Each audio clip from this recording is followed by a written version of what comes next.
نحمده ونصلي على رسوله الكريم أما بعد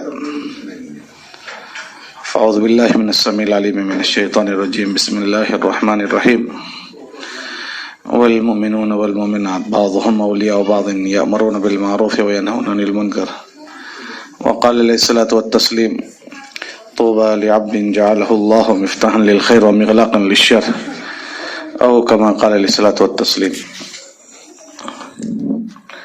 میرے محترم بھائیو، دوستوں اور بزرگوں اور عزیزہ بہنوں،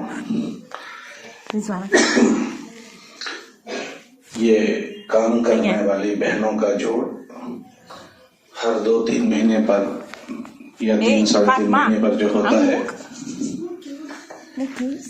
یہ کوئی رسمی پروگرام نہیں ہے، بلکہ ایک بہت بڑے عالی مقصد کے لیے ہم سب کا جمع ہونا ہوتا ہے. ہو سکتا ہے کہ ہماری بعض بہنوں کے ذہنوں میں بات یہ ہو کہ وہی آج جوڑ کا دن ہے تو ہماری قرضداری ہوگی اور اس کے بعد کچھ قابل مذاکرہ چیزوں کے مذاکرے کیے جائیں گے اور کوئی نئی باتیں رہبری میں آئے گی. تو بات یہ ہے کہ ہمارے یہاں کوئی نئی بات نہیں ہوتی. آج تک جو ہم کرتے آئے ہیں انہی باتوں کو کرتے رہنا ہے. جیسے ہمارا اللہ وہی کا وہی ہے، ہمارے نبی وہی، ہمارا قرآن وہی، ہمارا دین وہی، تو ہمارے دین کی محنت بھی وہی اور دین کی باتیں بھی وہی.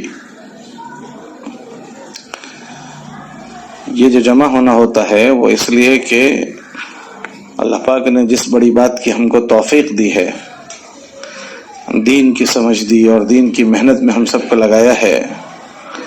ہم انسان ہیں تو اس میں دانستہ غیر دانستہ چک ہو جاتی ہے، غفلت ہوتی ہے، سستی ہو جاتی ہے، تو پھر اس عالی مقصد سے غفلت ہو جاتی ہے. اس کہنے سننے کے ذریعے سے تازگی آ جاتی ہے، اور یہ ہم سب کے ضرورت کی چیز ہے کہ تازہ ہوتے رہنا، اپنی فکروں کو تازہ کرنا، اپنی طبیعتوں کو اس کے لیے آمادہ کرتے رہنا. اس کے لیے کہنے سننے کو اللہ نے ذریعہ بنایا ہے. اللہ قرآن میں فرماتے ہیں ذکر فإن الذکریٰ تنفع المؤمنین.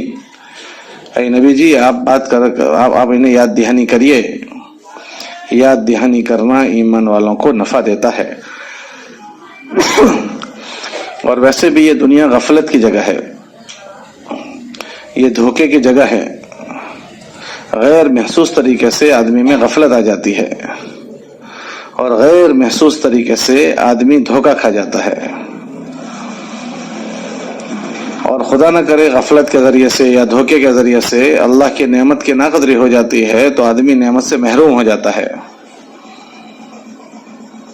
ہاں، اور یہ بہت بڑی لعنت ہے کہ کوئی آدمی اللہ کی نعمت سے محروم ہو جائے. اس دنیا میں بہت سو پر اللہ کے بہت سارے انعامات ہیں جو عام بندے اس میں شامل ہیں، لیکن ہمارا یہ مجمع، ہمارا یہ مردوں کا اور آپ بہنوں کا مجمع اللہ کے خصوصی انعام کا مستحق ہے. اللہ نے خصوصی انعام کا ہم کو حقدار بنا دیا. ہم اہل نہیں ہیں، حقدار نہیں ہیں، لیکن اللہ پاک نے ہمیں اس میں سے حصہ نصیب کر دیا کہ اپنے فضل سے، اپنی مہربانی سے، بغیر ہماری استعداد کے، بغیر ہماری صلاحیتوں کے اللہ نے دین کی طرف ہمارا رخ کر دیا، اور اللہ نے اپنے فضل سے دین کی محنت کی طرف ہمارا رخ کر دیا. یہ اللہ کی بہت بڑی مہربانی ہے. کتابوں میں آتا ہے کہ جس کے ساتھ اللہ بھلائی کا ارادہ کرتے ہیں اللہ اس کو دین کی سمجھ دیتے ہیں. تو ہم یہ یقین کریں گے کہ ہمارے ساتھ ہمارے اللہ نے بھلائی کا ارادہ کیا ہے، ورنہ ہم دیکھیں کہ ہم سے زیادہ باصلاحیت، ہم سے زیادہ بااستعداد لوگ ہمارے محلوں میں، ہماری بستیوں میں ہے، اور وہ اس کام کو اچھا بھی سمجھتے ہیں، اس کام کے لیے اچھی باتیں کرتے ہیں، لیکن اللہ کی طرف سے توفیق شامل حال نہیں ہوئی. تو تو اب وہ اس کام کو اچھا سمجھنے کے باوجود نہ ان کا رجحان دین کی طرف ہے، نہ ان کا رجحان دین کی محنت کی طرف ہے. اور ہم اپنی کمزوریوں کے باوجود ہم دیکھیں کہ ہمارے اندر کیسی کیسی کمزوریاں ہیں، ہم عیبوں سے بھرے ہوئے لوگ ہیں، ہماری حالت سے ہم خوب واقف ہیں. اللہ نے فضل فرمایا، مہربانی فرمائی اور ہمارا رخ دین کی طرف کر دیا اور دین کی محنت کی طرف ہمیں متوجہ کر دیا.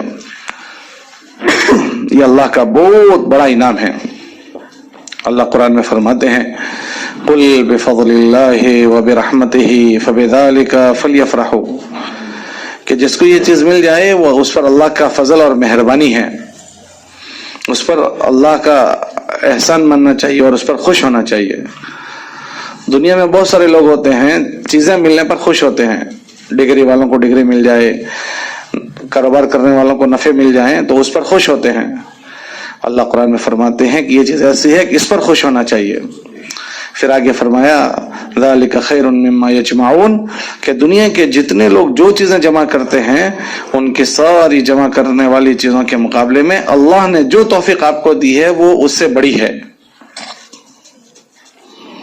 ہاں تو ہم اللہ کا احسان مانیں کہ یہ ساری چیزیں جو دنیا میں جمع کی جا رہی ہے ان ساری چیزوں کے جمع کرنے کے مقابلے میں یہ توفیق بہت بڑی ہے. تو اللہ کہہ رہے ہیں آپ کو خوش ہونا چاہیے.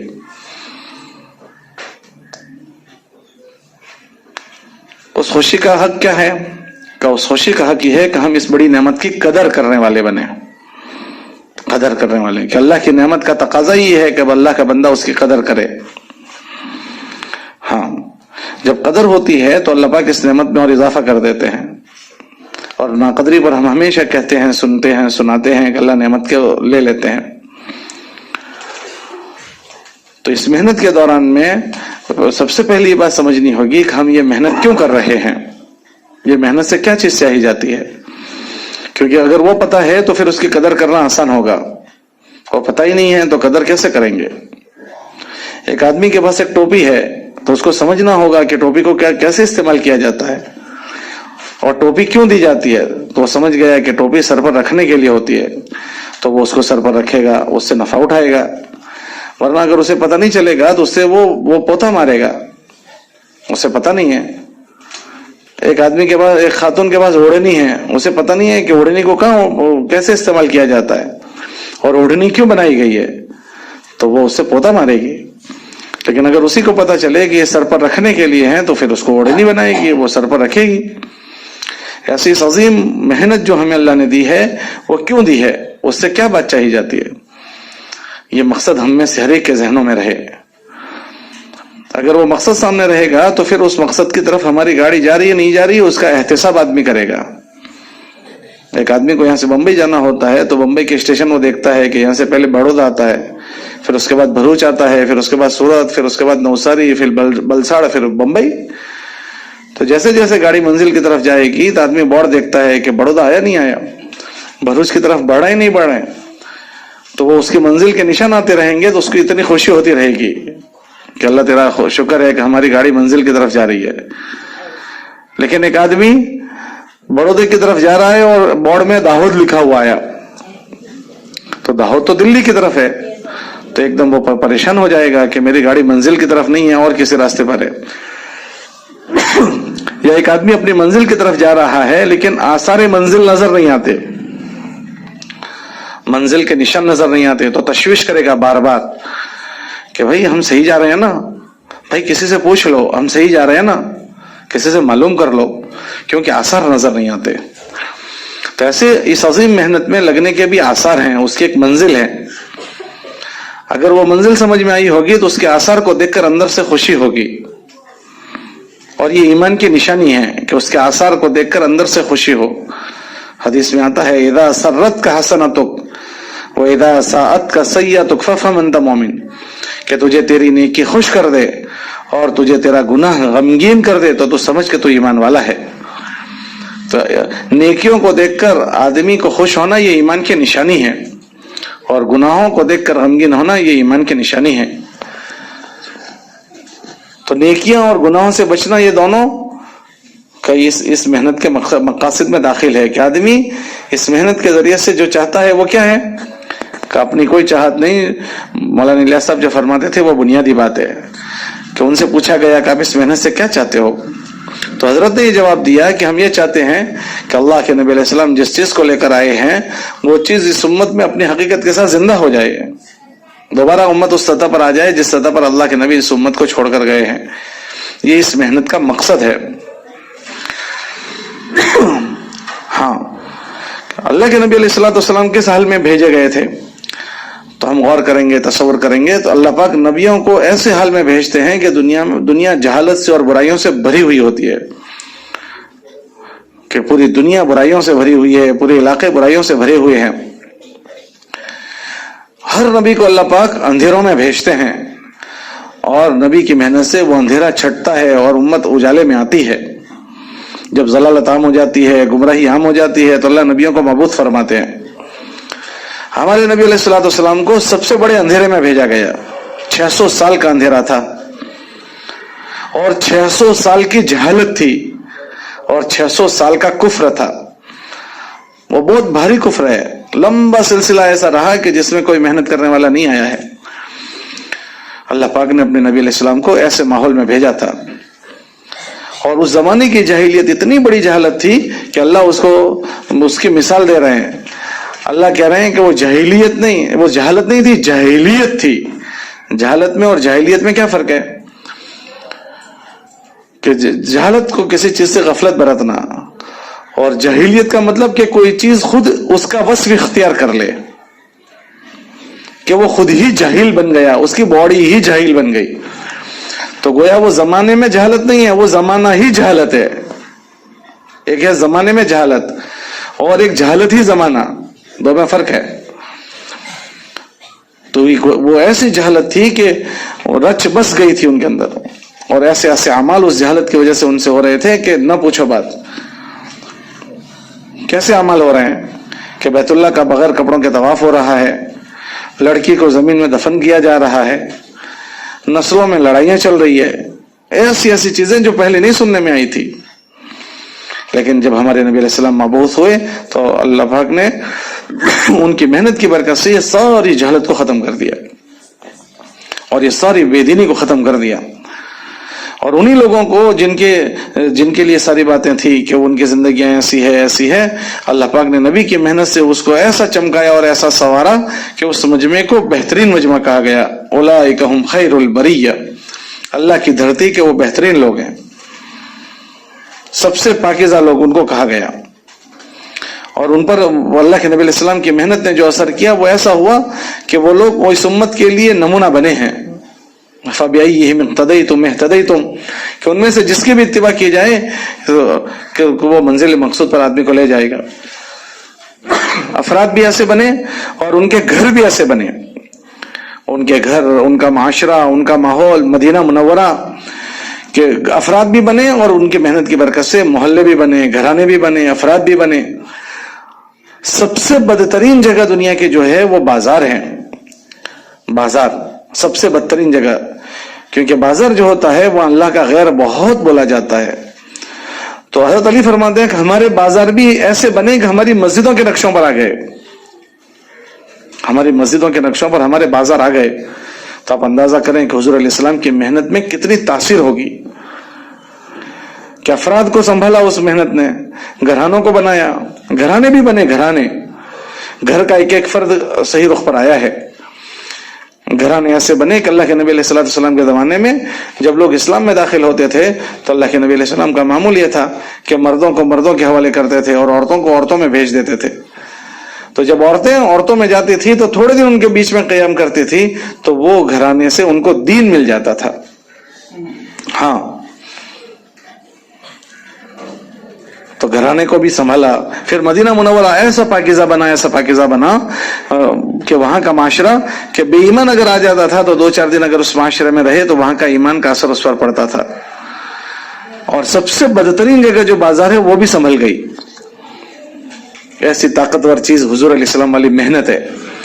مولانا الیاس صاحب رحمۃ اللہ علیہ فرماتے تھے کہ میں اس محنت کو کرنے اول کا ہیرا سمجھتا ہوں اور نبیوں والا کام سمجھتا ہوں. یوں فرماتے تھے کہ میں اس محنت کو نبیوں والی محنت یقین کرتا ہوں. اس کا مطلب کہ جس طرح اس محنت نے قرن اول میں سارے باطل کو اوپر جھاڑو پھیر دیے اور ساری برائیوں کا صفایا کر دیا، ایسے اگر اس محنت کو اس کے حق کے ساتھ کیا جائے گا تو اس زمانے کے باطل کو بھی یہ محنت صاف کرے گی. مولانا الیاس صاحب یہ فرماتے تھے کہ میں اس کو کار نبوت یقین کرتا ہوں. اس کا کیا مطلب کہ جس طرح قرن اول میں اس کے ذریعے سے برائیوں کی صفائی ہوئی ہے، اس طرح اللہ پاک اس زمانے کی برائیوں کو صفائی کریں گے. ہاں، اس میں ایسی زبردست طاقت ہے اور ایسی تاثیر ہے. تو پھر اس کا نفع کیسے ملے گا؟ کہ اس کے نفع کو حاصل کرنے کے لیے دو چیزیں ہیں کہ اس کی یہ تاثیر کیسے ظاہر ہو. کہ اس کے لیے دو چیزیں بنیادی ہے. ایک اس کی چیز ہے کہ اس کو اچھے نیت سے کیا جائے گا، اس لیے کہ اللہ پاک اس بندوں کو جو دیتے ہیں وہ ان کی نیتوں پر دیتے ہیں کہ ہم کیوں کر رہے ہیں اس کا استحضار. لِكُلِّ امْرِئٍ مَّا نَوَىٰ، کہ ہر آدمی یہ سوچے کہ میں کیوں کر رہا ہوں، اس لیے کہ اللہ کی طرف سے جو مجھے دیا جائے گا وہ میری نیت پر مجھے دیا جائے گا. تو میں کیوں کر رہا ہوں، میری نیت کیا ہے اس کے کرنے کی، یہ پہلی بات ہے. کیونکہ اگر ہماری کوئی نیت نہیں ہوئی تو اس کے عمل تو ہو جائے گا، لیکن نیت کے نہ ہونے کے نتیجے میں وہ عمل بغیر تاثیر کا ہوگا. ہاں، نیت کو ہمارے ہر عمل میں دخل بنایا ہے. مولانا محمد عمر صاحب رحمۃ اللہ ایک بات فرماتے تھے کہ ہمارے مجمع کا دکھ یہ ہے کہ بڑے بڑے نیکی کے کام کرتے ہیں لیکن نیت نہیں کرتے. پھر فرماتے تھے کہ مجمع 3 قسم کا ہے. ایک مجمع وہ ہے کہ جو عمل کرتا ہے نیت بنا کر کرتا ہے، ایک مجمع وہ ہے جو بغیر نیت کے عمل کرتا ہے، اور ایک مجمع وہ ہے کہ جو بری نیت سے عمل کرتا ہے. دیکھیں گے چلو کیا کہتے ہیں، کوئی بات تو بھولیں سدھاریں گے، بھولیں دیکھیں گے، تو یہ ہوتا ہے. پھر فرماتے تھے کہ اکثر مجمع جو ہوتا ہے وہ بغیر نیت کے عمل کرنے والا ہوتا ہے کہ ان کی کوئی نیت ہی نہیں، بڑے بڑے کام کرتے ہیں لیکن کوئی نیت نہیں. ابھی ہم سوچا کبھی یہاں اس مجلس میں ہم بیٹھے ہیں، آپ بہنوں نے کیا نیت کی ہے یہاں کہ بھئی آج کام کرنے والی بہنوں کا جوڑ ہے تو چلو ہم شریک ہو جائیں گے. ہم مردوں نے کیا نیت کی ہے، بات کرنے والے نے کیا نیت کی ہے، بات سننے والوں نے کیا نیت کی ہے. کہ ہماری ہر بات میں ہم 2 نیتیں ہوگی. ایک تو یہ کہنا سننا ہماری زندگیوں میں خیر کے آنے کا اللہ ذریعہ بنا دے، یہ ہمیں نیت کرنی پڑے گی.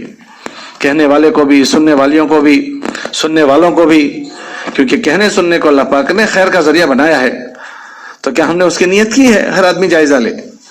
اور دوسرا، ہمارے اس جمع ہونے کو اللہ عالمگیر ہدایت کا ذریعہ بنا دے، یہ ہمارے نیت میں ہونا پڑے گا.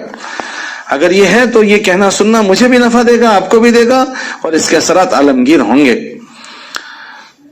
اب ہم اپنا جائزہ لیں کہ کیا ہم ابھی بیٹھے تھے تو ہم نے کوئی نیت بنائی تھی؟ تو اس طرح بہت بڑے اعمال ہو جاتے ہیں لیکن اس میں کوئی نیت نہیں ہوتی. اور اگر نیت کے بغیر آدمی کام کرے تو وہ ایسا ہی ہے جیسے صبح سے شام تک بھوکا رہا اور کوئی نیت نہیں کی. تو کیا اس کا روزہ شمار ہو جائے گا؟ عرفات میں ایک آدمی حج کی نیت سے گزر بھی جائے تو اس کا وہ حج ہو جاتا ہے، 1 منٹ کے لیے گزر جائے تو. لیکن اگر ایک آدمی نے نیت نہیں کی اور پورا دن وہاں پڑا رہا تو کیا حج ہو جائے گا؟ آپ عرفات میں دیکھو کہ وہاں پانی بیچنے والا اور پتہ نہیں چیزیں بیچنے والا صبح سے شام تک عرفات کے میدان میں گھومتا ہے. حالانکہ عرفات تو ایسی مبارک جگہ ہے کہ اگر کوئی نیت کر کے وہاں سے ہوائی جہاز سے بھی گزر جائے تو صبح حج ہی ہو جائے گا. لیکن بغیر نیت والا وہاں صبح سے شام تک گھومتا ہے تو کیا ان کا حج شمار ہو جائے گا؟ حج نہیں شمار ہوگا. تو ایسے بغیر نیت کے بڑے کام ہو جاتے ہیں لیکن نیت نہیں ہوتی. ہر آدمی جائزہ لے، ہر آدمی اپنا جائزہ لے کہ تعلیم کے موقع پر ہم جاتے ہیں تو کیا نیت بنا کر جاتے ہیں. ہمارا جو بڑا نقصان ہے وہ نیتوں کے چھوٹنے کی وجہ سے ہے کہ ہماری کوئی نیت نہیں ہوتی کہ بھئی ایک تعلیم کا عمل ہے، میرے ذمہ تعلیم آئی ہے اس لیے میں تعلیم کرنے جا رہی ہوں. 6 صفات والی یہ کہتی ہے کہ میرے ذمہ 6 صفات آئے ہیں اس لیے میں جا رہی ہوں. کہ سب سے پہلے یہ کام جو ہے وہ ہر کرنے والے کی اپنی اصلاح کی نیت سے کرنا ہے کہ اس محنت سے اللہ پاک پوری دنیا کے باطل کو ختم کرتا ہے تو اللہ پاک اس سے سب سے پہلے تو میرا باطل ختم کر دے اللہ. ہاں، تو ہر ایک کو اپنی نیت بنانی پڑے گی. پہلے زمانے میں ہم بزرگوں سے ایک بات سنتے تھے، اب تو کم لوگ بولتے ہیں کہ جب تبلیغ میں 3 دن جاتے تھے کہاں جا رہے ہو؟ تو یوں کہتے تھے کہ اپنی اصلاح کے لیے جا رہے ہیں. یہ جملہ زبانوں پر عام تھا, اب یہ جملہ کم ہو گیا, اپنی اصلاح کے لیے جا رہے ہیں. عربی میں اصلاح کس کو کہتے ہیں؟ کہ بگڑے ہوئے کو ٹھیک کرنا, غلط کو صحیح کرنا, اس کو کہتے ہیں اصلاح. تو گویا ہر محنت میں لگنے والا یہ ذہن بنتا تھا کہ میرے اندر بہت عیب ہے, میرے اندر نقص ہے, میرے اندر ضعف ہے, اب میں اللہ کے راستے میں جا کر اپنے عیب کو ختم کرنے کی محنت کروں گا. اور وہ ختم کرنے کی محنت کیسے کرے گا؟ کہ ختم کرنے کی محنت وہاں جو کرنے کے اعمال ہیں ان اعمال میں مشغول ہو کر, اور جن چیزوں سے بچنے کی باتیں کہی گئی ہے ان چیزوں سے بچتے ہوئے اپنا وقت گزارتا ہے, تو پھر وہ ان اعمال میں مشغول ہونا اس آدمی کو صحیح رخ پر ڈال دیتا تھا. وہاں تعلیم ان کو سنائی جاتی ہے گھنٹوں پر, تو اس تعلیم میں بیٹھنا, اس میں صحابیت کی زندگیوں کو گھنٹوں بھر سننا. جب وہ کتاب سنی جاتی تھی تو آدمی سوچتا تھا کہ میں کیسا ہوں, اور یہ کتاب میں مسلمان کیسا ہونا چاہیے وہ لکھا ہے, تو ہم میں اور اس میں کتنا فرق ہے, آدمی یہ سوچتا تھا. تو پھر فوراً اس کے بعد وہ توبہ اور استغفار اور معافی کرتا تھا کہ ایک مسلمان وہ ہے جو اس کتاب میں لکھا ہوا ہے, اور ایک مسلمان میں ہوں جو میں ہوں, لیکن میری مسلمان میں اور اس اسلام میں تو بہت بڑا فرق ہے. میری نماز میں اور اس کتاب میں جو نماز لکھی گئی اس میں بڑا فرق ہے. تو پھر آہستہ آہستہ وہ اپنی 4 مہینے میں چلوں میں آدمی اپنی زندگی کو تبدیلی پر لاتا تھا, کیونکہ اس نے نیت کی ہے. جب اس نے نیت کی ہے پھر اللہ اس کو اس کی توفیق بھی دے دیتے ہیں. اور جب نیت نہیں کی ہوتی ہے اور خالی 4 مہینے چلے لگانے کا ہوتا ہے تو بہت سارے 4 مہینے لگا کر آتے ہیں. لیکن میں نے دیکھا جس دن 4 مہینے میں سے آئے اس دن کی بھی تکبیر اولیٰ چلی جاتی ہے, جس دن 4 مہینے میں سے جا کر آئے اس دن مسجد کے گھشنا بھی نہیں جوڑتے. کیا بات ہو گئی کہ ان کی نیتوں کی کمزوری نے ان کو ایسا کر دیا ہے. تو ایک تو ہماری حسن نیت, یہ بڑی بات ہے, تو یہ عمل تاثیر ظاہر کرتا ہے. اور دوسرا عمل کو بھی اچھے حسن اسلوب سے کرنا.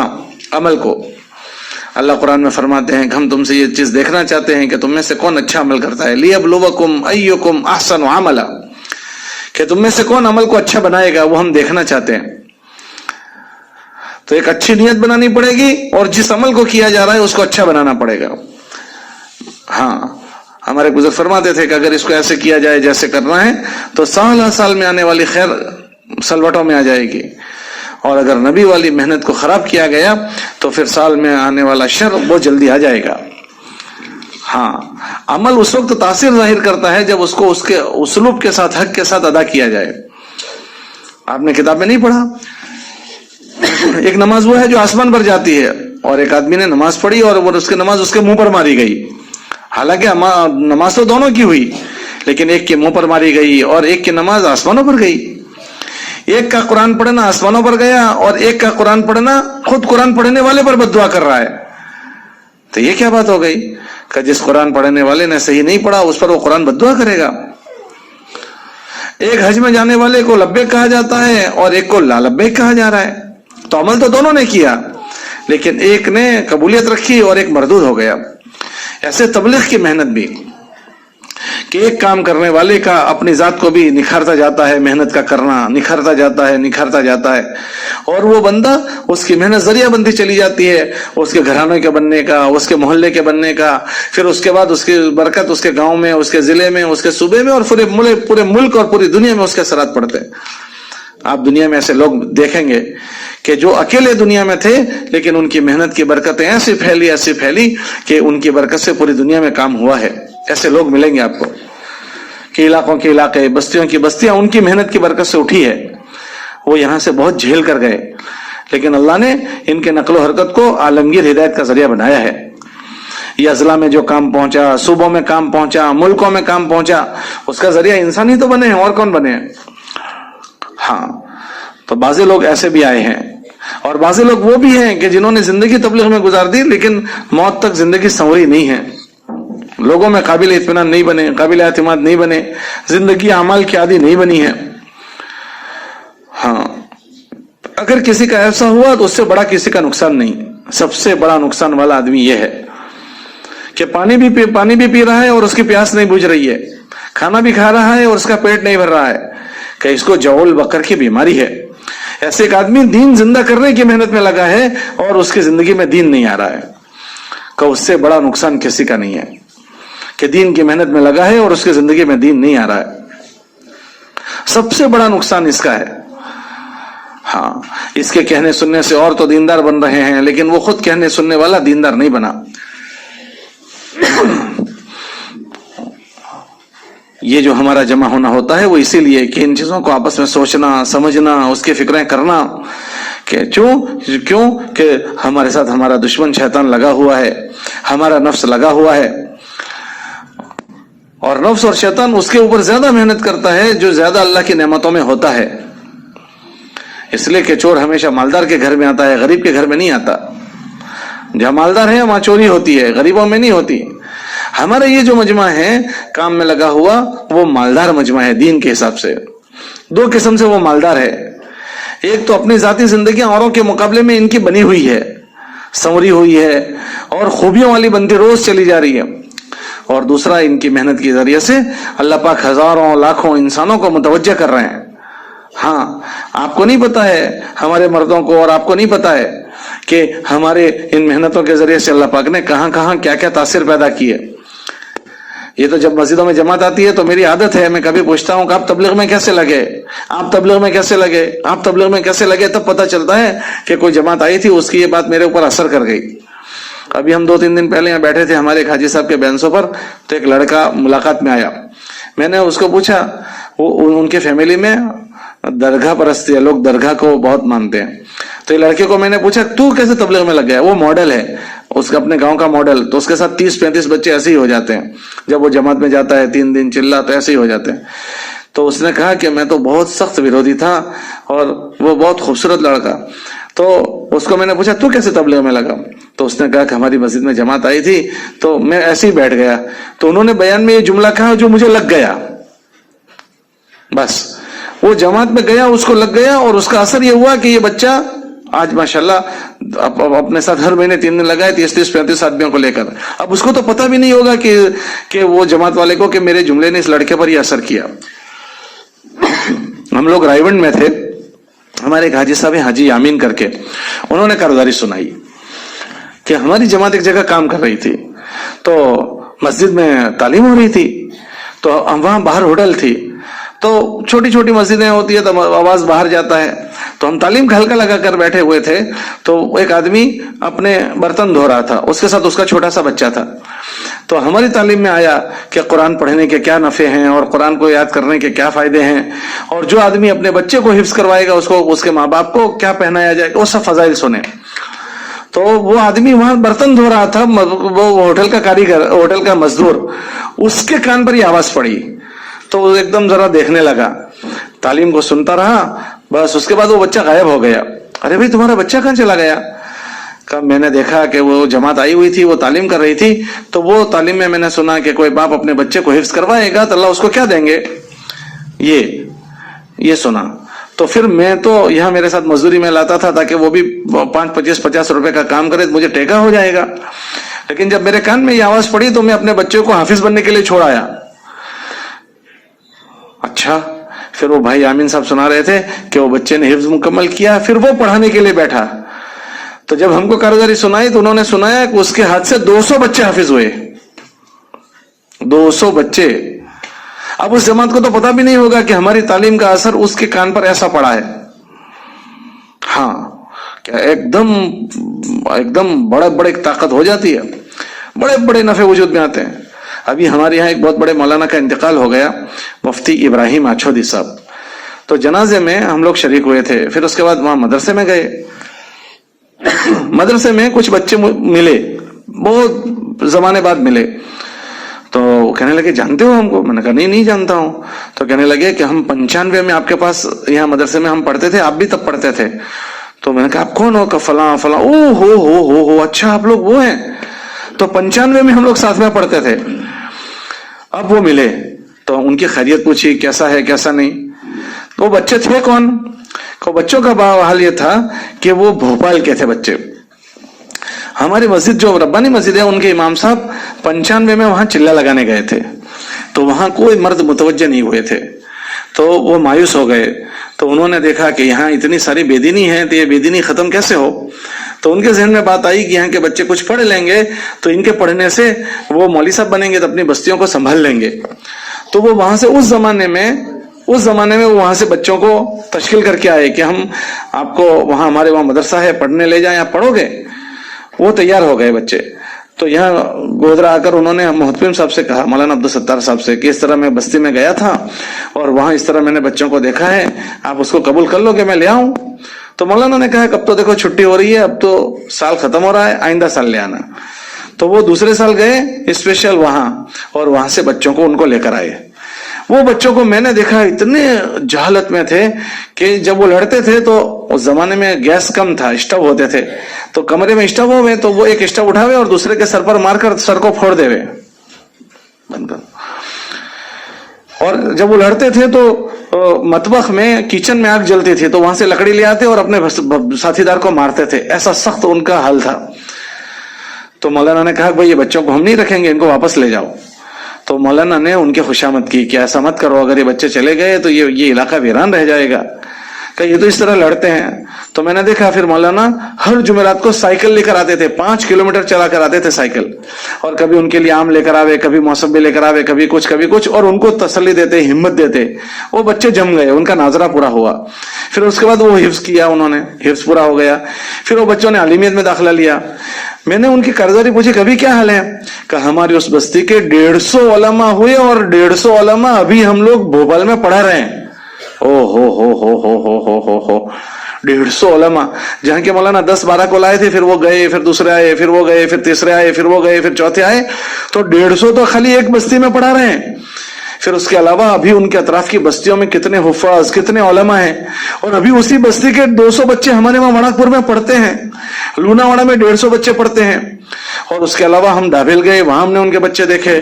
پھر ہم وہاں گئے جام نگر, وہاں جوناگڑھ, وہاں ان کے بچے دیکھے, راندیر میں دیکھے. مجھے تو مولانا کی اس محنت کو بڑی حیرت ہوئی کہ ان کا تو ایک چلہ کسی علاقے میں لگا, وہاں سے 10-12 بچوں کا ذہن بنا کر وہ لے کر آئے, لیکن وہ سلسلہ چلا اور اتنا بڑا ذخیرہ ان کا ہو گیا, کوئی سوچ سکتا ہے.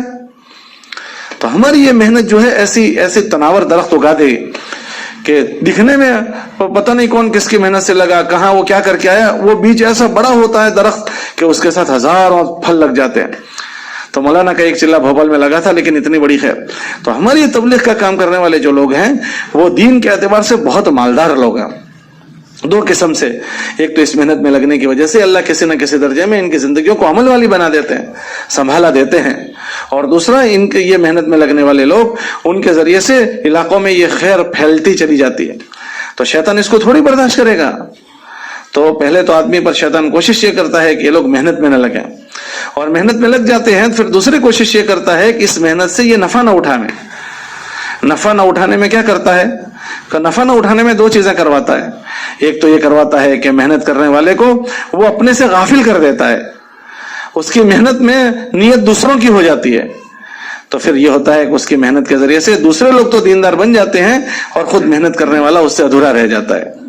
اور یہ بہت نقصان کی بات ہے کہ ہمارے کہنے سننے کے ذریعے سے دوسرے لوگ تو دین والے بنے اور ہماری ذاتی زندگی دین والی نہ بنے. اس سے بڑا کوئی نقصان نہیں ہے. ہاں, کہ ہمارے کہنے سننے سے لوگ تو مالدار ہو گئے, دین والے ہو گئے, اور ہم ایسے کیسے رہ گئے.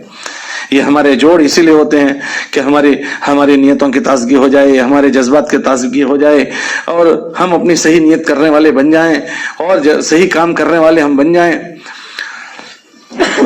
کیونکہ ایسے لوگ کہ جن کے کہنے سننے سے لوگ دیندار بنے ہیں اور خود کی اپنی زندگی نہیں بنی, اللہ ان سے جو ناراض ہوتے ہیں, اتنے سخت ناراض ہوتے ہیں, اتنے سخت ناراض ہوں گے کہ اللہ پاک ایسے لوگوں کو جہنم میں جب ڈالیں گے تو ان کے پیٹ کے آنت باہر آ جائیں گے, اور وہ آنت اس کے ارد گرد لپٹے جائیں گے جیسے تیلی کا بیل گھومتا ہے, اور اس میں ایسی سخت ترین بدبو نکلے گی کہ جس کے ذریعے سے جہنمی لوگ بھی چیخو پکار کریں گے. وہ کہیں گے کہ بھائی ہم جہنم میں ایسے ہی پریشان تھے, تم نے اور کیا ہمارے اوپر آفت یہ گرا دی کہ تم کیا گناہ کر کے آئے ہو. پھر اس کا چہرہ دیکھ کر کہیں گے کہ کیا تو وہ آدمی نہیں ہے جو لوگوں کو نفع کی باتیں سناتا تھا, بھلائی کی کرنے کی باتیں تو وہ آدمی نہیں ہے. تو وہ کہے گا کہ میں وہی آدمی ہوں. تو پھر کیا بات ہو گئی تجھے؟ تو وہ کہے گا کہ میں نے لوگوں کو تو خیر کی بات سنائی تھی لیکن خود اس پر عمل نہیں کیا تھا.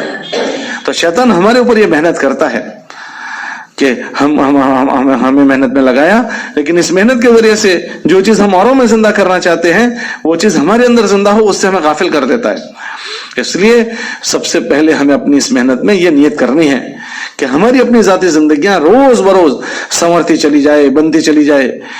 ہم اپنی جس سطح پر پہنچے ہیں وہاں ہم قناعت نہیں کریں گے، ہم وہاں قناعت نہیں کریں گے۔ دکھ کی بات یہ ہوتی ہے کہ ہمارا مردوں کا مجمع بھی کچھ اعمال اللہ نے زندگی میں داخل کر دیے، اس پر مطمئن ہو جاتے ہیں۔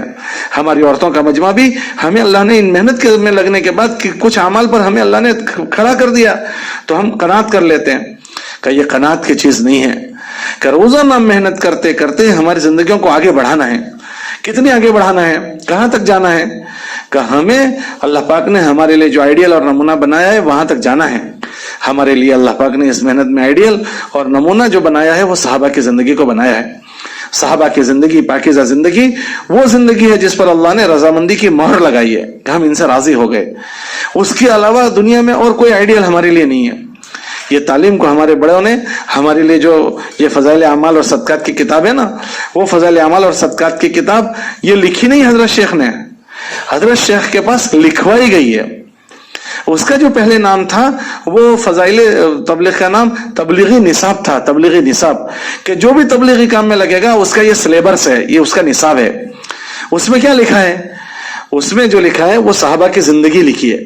اور صحابہ کی زندگی میں سے کیا لکھا ہے کہ صحابہ کی زندگی میں سے ہمارے جو دین کے 5 شعبے ہیں ان 5 شعبوں کو تفصیل سے لکھا ہے، کیونکہ 5 شعبے مل کر دین مکمل ہوتا ہے۔ ایمانیات ہے، عبادات، عبادات کے 5 ارکان، ایمان، نماز، روزہ، زکوٰۃ اور حج، پھر ہمارا معاملات، ہماری معاشرت اور ہماری اخلاقیات، یہ 5 مل کر دین مکمل ہوتا ہے۔ تو حضرت شیخ کے پاس یہ 5 شعبوں کا دین اس میں لکھوایا کہ مسلمان اپنے ایمان میں کیسا ہو، مسلمان اپنی عبادات میں کیسا ہو، مسلمان اپنے معاملات میں کیسا ہو، اپنی معاشرت میں کیسا ہو، اپنے اخلاق میں کیسا ہو، وہ لکھوایا ہے اس میں۔ جب آدمی یہ ذہن سے چلے گا کہ بھائی مجھے اپنی زندگی کو ان کے مطابق بنانی ہے، تو پھر اس کتاب کو وہ اپنے لیے آئینہ بنائے گا۔ ہمارے بزرگ فرماتے ہیں کہ ہم اپنی اس تعلیم کو، اپنی اجتماعی تعلیم کریں یا انفرادی، ہم آئینہ بنائیں، آئینہ، کہ میں اپنی جس سطح پر ہوں لیکن مجھ سے اللہ نے کون سی زندگی کا مطالبہ کیا ہے۔ اس میں کتاب میں لکھا ہے ایمان والے مرد کیسے ہوتے ہیں، ایمان والی عورتیں کیسی ہوتی ہے، ان کی خلوت کیسی ہوتی ہے، ان کی جلوت کیسی ہوتی ہے، ایمان والا مرد باپ بنے تو وہ کیسا، ایمان والا مرد بیٹا بنے تو وہ کیسا، ایمان والا بھائی بھائی بنے تو وہ کیسا، ایمان والا پڑوسی بنے تو وہ کیسا، ایمان والی عورت بیوی بنے تو کیسی، ایمان والی عورت ماں بنے تو وہ کیسی، ایمان والی عورت بیٹی بنے تو کیسی، ایمان والی عورت کسی بہن کی بہن بنے، کسی بہن کی بھائی بنے تو وہ کیسی۔ ایک ایک پہلو کو کھولا ہے، اس کا وہ اللہ کے ساتھ کیا تعلق بنائے گی، اللہ کے نبی علیہ السلام کے ساتھ وہ کیسی رہے گی، ہر ایک پہلو کو کھولا ہے۔ تو اس میں ہمارا یہ ذہن بنے کہ اس محنت میں لگنا ہماری زندگیوں کو ہمیں سنوارنے کے لیے، اور سنوارنا کس معاملے میں ہے کہ ہمیں جس سطح پر پہنچے ہیں محنت کرتے کرتے ان کی اتباع میں جانا ہے، کہ کوشش کرنی ہے کہ محنت کرتے کرتے ہم مردوں کا مجمع کہ کسی ان میں سے کسی صحابی کا نمونہ بن جائے، اور آپ بہنوں کا مجمع محنت کرتے کرتے کسی صحابیہ کی نمونہ آپ بن جاؤ۔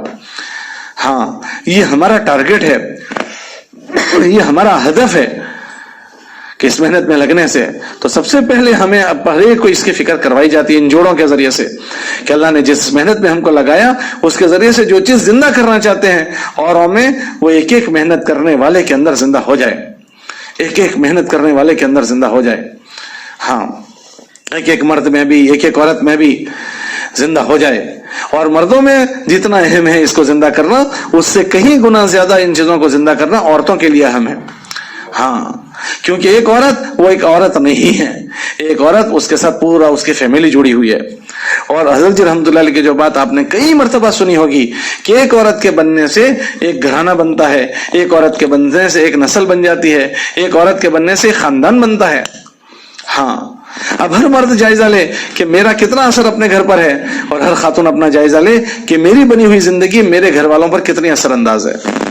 ہاں، بنے ہوئے لوگ لوگوں کو بناتے ہیں، بنے ہوئے لوگ لوگوں کو بناتے ہیں، بنے ہوئے لوگوں سے لوگ بنتے ہیں۔ ہمارے نبی علیہ السلام سے صحابہ تیار ہوئے، صحابہ سے تابعین تیار ہوئے، تابعین سے تبع تابعین تیار ہوئے، وہ بنے ہوئے لوگ تھے۔ ایسے ہی جب آدمی گھر میں بنا ہوا ہوتا ہے اور خاتون بنی ہوئی ہوتی ہے تو اس سے اس کی بہنیں بنتی ہے، اس کی بیٹیاں بنتی ہے، اس سے اس کے بچے بنتے ہیں. تو ہمارے لیے نمونہ ہی ہے. ہمارے نبی علیہ السلام کی فکریں ان کی مستورات نے لی. ان صحابہ فرماتے ہیں ہمیں آدھا دین ازواج مطہرات سے ملا ہے، آدھا دین عورتوں سے ملا ہے. عورتوں کو کہاں سے ملا؟ کہ ان کے شوہر سے، اللہ کے نبی علیہ السلام سے ملا ہے. تو عزیزہ بہنوں، اللہ پاک نے آپ کو یہ جگہ دی ہے کہ آپ تعلیم کے ذریعے سے ایک خیر زندہ کر رہی ہو. تو آپ جائزہ لو اپنا کہ کہیں ایسا تو نہیں ہوا کہ ہماری محنت میں ہم کو شیطان نے اپنے سے غافل تو نہیں کر دیا. وہ ہمارا بہت بھاری دشمن ہے. وہ نبیوں سے پہلے پیدا ہوا ہے. اس نے نبیوں کو بھی لیے پینترے کیے ہیں. اس نے نبیوں کو بھی پھسلانے کی محنت کی ہے. آدم علیہ السلام پر جنت میں ابراہیم علیہ السلام کو بہکانے کے لیے آیا، اسماعیل علیہ السلام کو بہکانے کے لیے آیا. ہاں، تو اس نے نبیوں پر بھی محنت چھوڑی نہیں ہے. تو عزیزہ بہنوں، وہ ہم پر اور آپ پر کیسے محنت چھوڑ دے گا؟ تو ہم غافل نہ رہیں. ایک نبی نے اپنی دعا میں کہا کہ میں اپنے نفس کے مکر سے بری نہیں ہوں، ما ابرئ نفسی. یوسف علیہ السلام نے فرمایا کہ میں اپنے نفس کی برائی سے میں اپنے آپ کو بری نہیں سمجھ رہا ہوں، کہ وہ کبھی بھی کوئی کام کر سکتا ہے.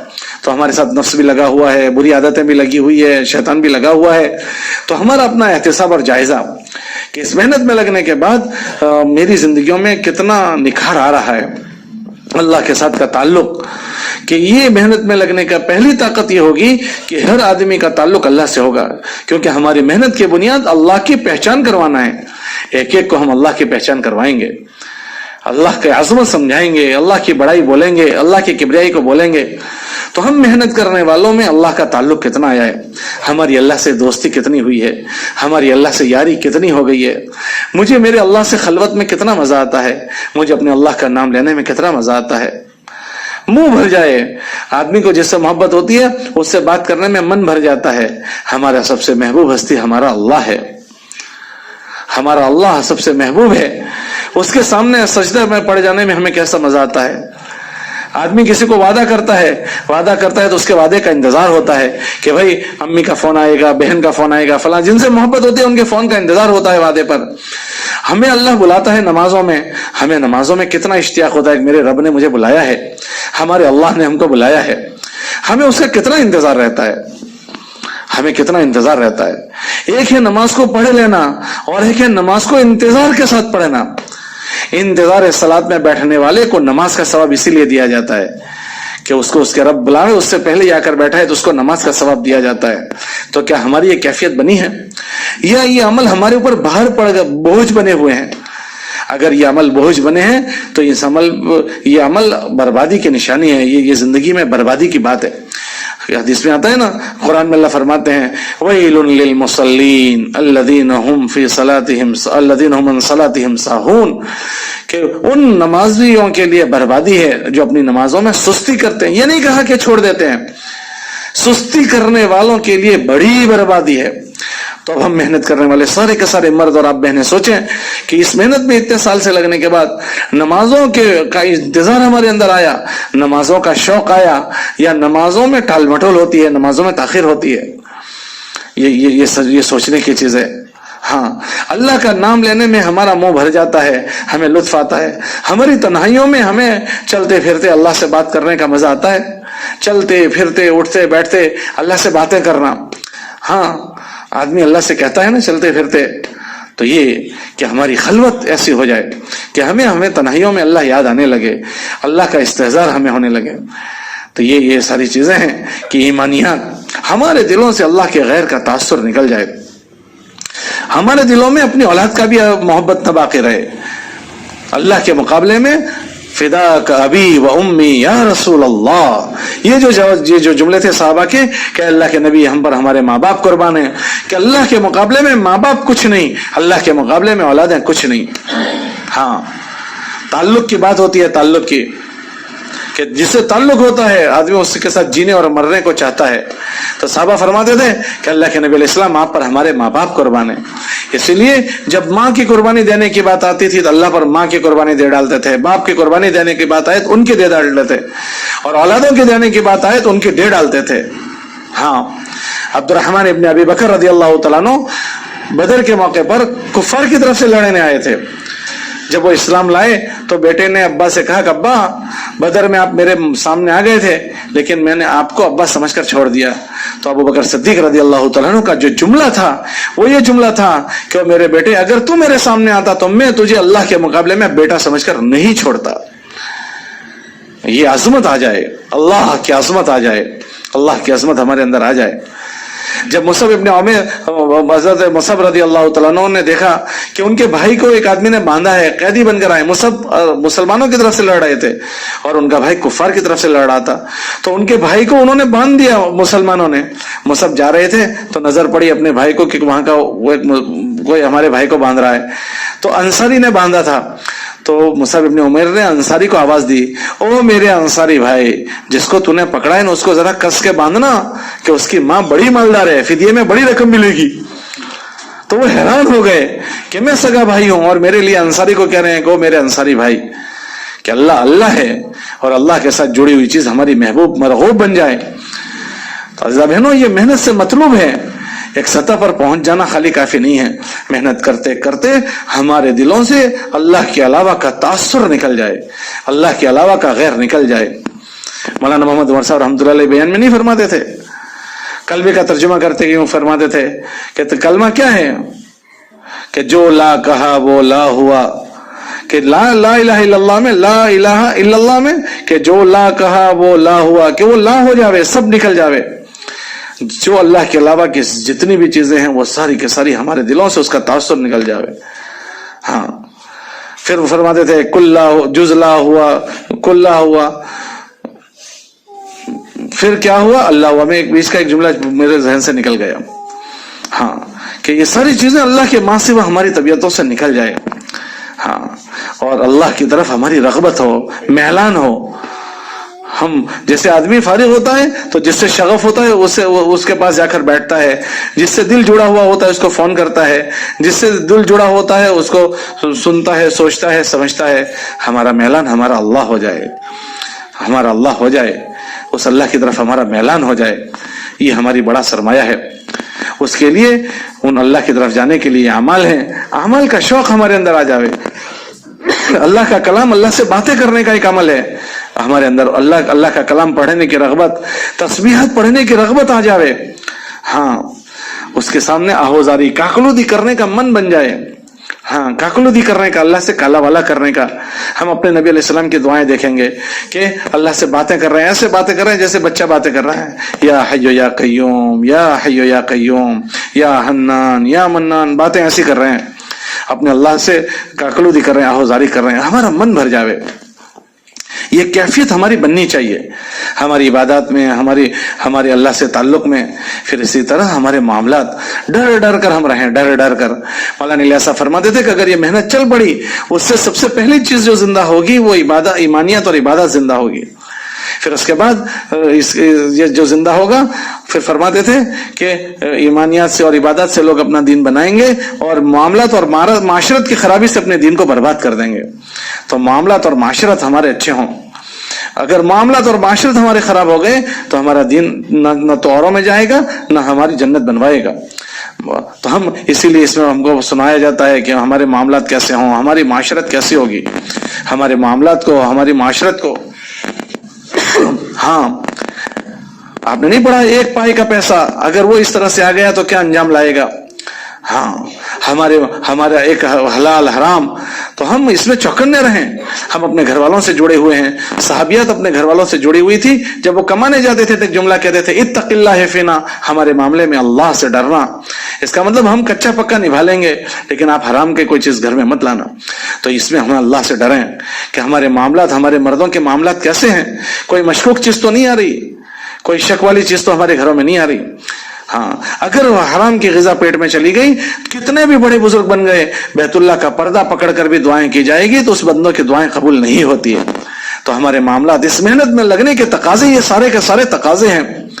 ہاں, کہ ہمارے معاملات اچھے ہو جائیں, ہم حق ادا کرنے والے بنے. کسی کے پاس ہمارے نکلے وہ الگ بات ہے, کسی کا میرے پاس کچھ نہیں نکلنا چاہیے. ہمارے بچوں کے پاس, ہمارے مردوں کے پاس, ہمارے باپ کے پاس کسی کی کوئی چیز نہ رہے. ہمارے نبی علیہ السلام مرض الوفات میں ہے. مرض الوفات میں ہمارے نبی علیہ السلام جب چلا نہیں جا رہا ہے, ہمارے نبی علیہ السلام